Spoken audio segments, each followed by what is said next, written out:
Hello to all my gardening friends, Jeff here, and I am so excited because spring has sprung here in beautiful West Seattle. As you go around the neighborhoods, you're seeing cherry trees blooming and magnolias, the daffodils, the tulips are coming out, and then all of a sudden, there's heartbreak as well. I have had more people ask me, Jeff, what is wrong with my lawn? It's a disaster. The damage that you're seeing on your lawn is due to the fact crows are going after the larvae of the European chafer beetle and the crane fly larva, or what we call leather jackets. If the damage from the crows isn't bad enough, if left unchecked, the larvae are going to eat the roots of your lawn, and in time, you'll have big brown patches of dead grass. So put on your garden boots, get out your garden gloves, and get ready. We're gonna go to work, and I'm going to keep this as simple as possible to show you and give you confidence that you can have an incredible lawn this summer.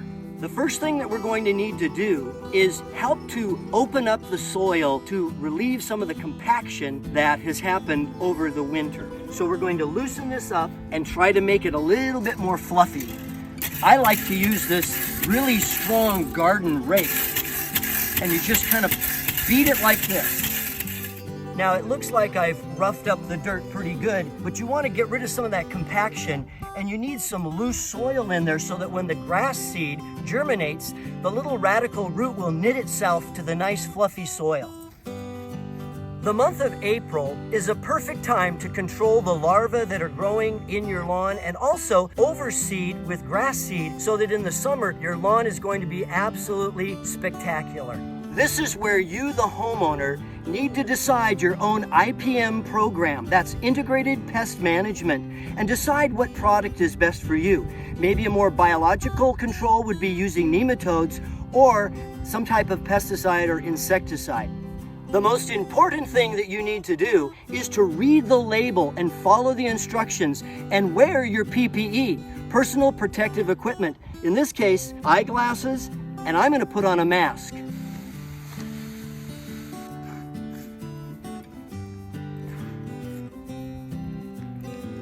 And now we're gonna top dress with some grass seed.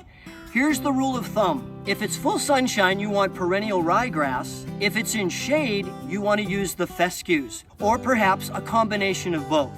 This area is full sun, so I've chosen to use perennial ryegrass seed. Be generous with your grass seed, but don't overdo it.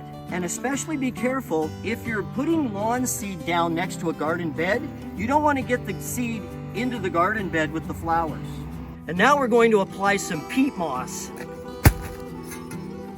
I just split the bags right down the middle.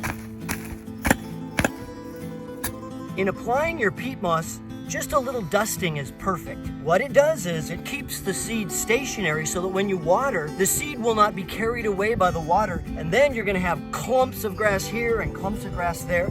It's also going to keep the seed protected from birds that might like to eat the seed. The other thing that the peat moss provides is a nice environment which will retain moisture so that when the seed germinates and the little radical root springs out of the husk, it'll be able to knit itself and then it'll start to grow more effectively. Now I'm going to sweep the grass seed and the peat moss off of the sidewalk and try to keep it as clean as possible. For this part of the process, I like to use a spring rake, but I use the backside where the tines curve.